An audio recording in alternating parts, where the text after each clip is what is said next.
This is Tanya's Twisted Tales, vlog number 11. This vlog will focus on being a caregiver to a terminally ill loved one. Being a caregiver to your loved one at or near the end of life can be a stressful and emotional journey. It is not glamorous, and the routine and sacrifice can be downright frustrating. Watching anyone's health decline at any age is just plain heartbreaking. Sometimes the deterioration can be shockingly fast, or others agonizing slow, or sometimes a bit of both. I spent over the past 2 years doing end-of-life care for these two. Trevor I raised from a puppy to the age of almost 18. Ivan I adopted as a senior dog. At the time of his adoption, I thought he might live another year. 8 full years later, it was finally time to say goodbye to my dear Ivan. Most of those years, Ivan had many health problems. By the end of his life, he was on 10 medications 3 to 4 times a day. With end-of-life care, they have good and bad days. It's when more bad days come, you wish in a way it would all end, silently and in their sleep. You then immediately feel guilty for wishing and almost willing them to die.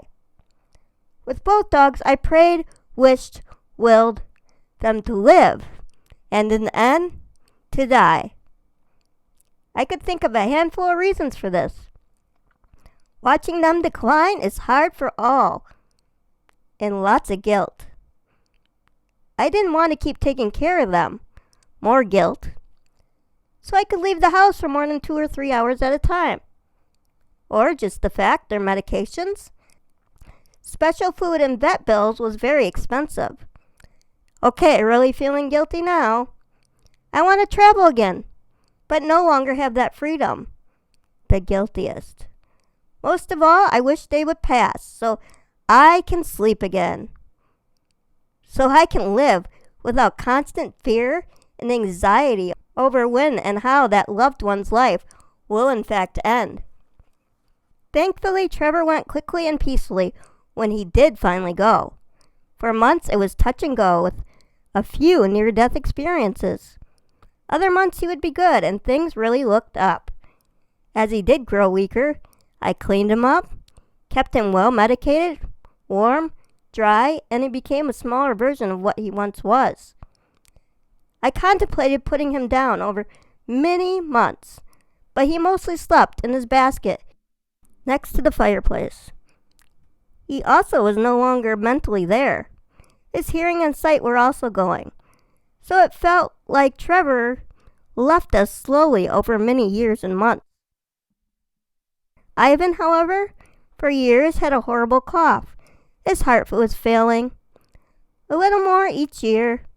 He was a fighter, and maybe I saw a little of myself in Ivan. This past Christmas was the 2nd year in a row I had a dying dog sleeping under my tree. His meds no longer controlled his terrible cough. With Ivan, I decided after the holidays I would put the little guy down.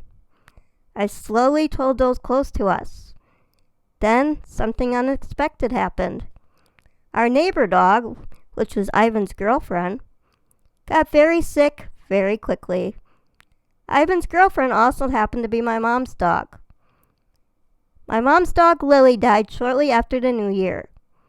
We all loved her very much, but Ivan, as he grew weaker and weaker, his only activity besides sleeping was visiting his girlfriend every morning. When she was gone, he had nothing left to live for. I made the dreaded vet appointment. I took a close family friend with me. I called the vet an hour before the appointment to tell them it had changed to a euthanasia appointment. I could not bear to tell the receptionist before that. Ivan was always a difficult guy with complex medical issues. Even his euthanasia did not go smoothly. He went out fighting. The last months of his life, I held him as he slept in my arms, just like I had done for his brother Trevor the year before. Now that he was gone, there was nothing more to be done. I had already collected most of his stuff to donate. No more meds to give, prepare. No more special food to prepare. No more up all night comforting a coughing boy. It was just over. It was the middle of winter and not much to do. I started to slowly manage to start to enjoy life without being so tied down. I became closer with my 15-year-old cat Emma. I planned to travel and have a jam-packed summer. Then COVID-19 hit in early spring. I am very high risk and spent most of the spring at home. Summer and most of the future plans had been canceled or postponed. I'd planned to adopt another dog in the fall or later, but now I had lots of time on my hands. I looked high and low for my next family member. I even put in several applications in shelters and did some meet and greets. It was a long process. I finally found Izzy, age 10, and Bear, age 8. We hit it off pretty fast. I was accepted later that day and fostered them for 2 weeks before deciding for sure to adopt. They have been a true blessing.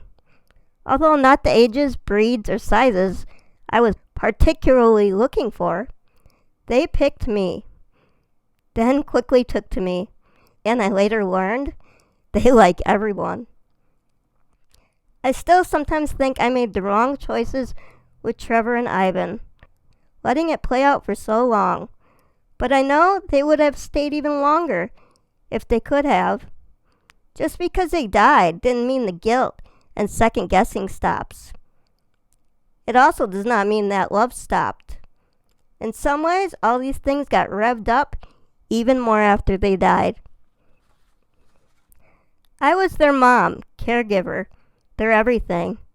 I decided what was best for them. I didn't take that job lightly. In fact, I took it too hard at times.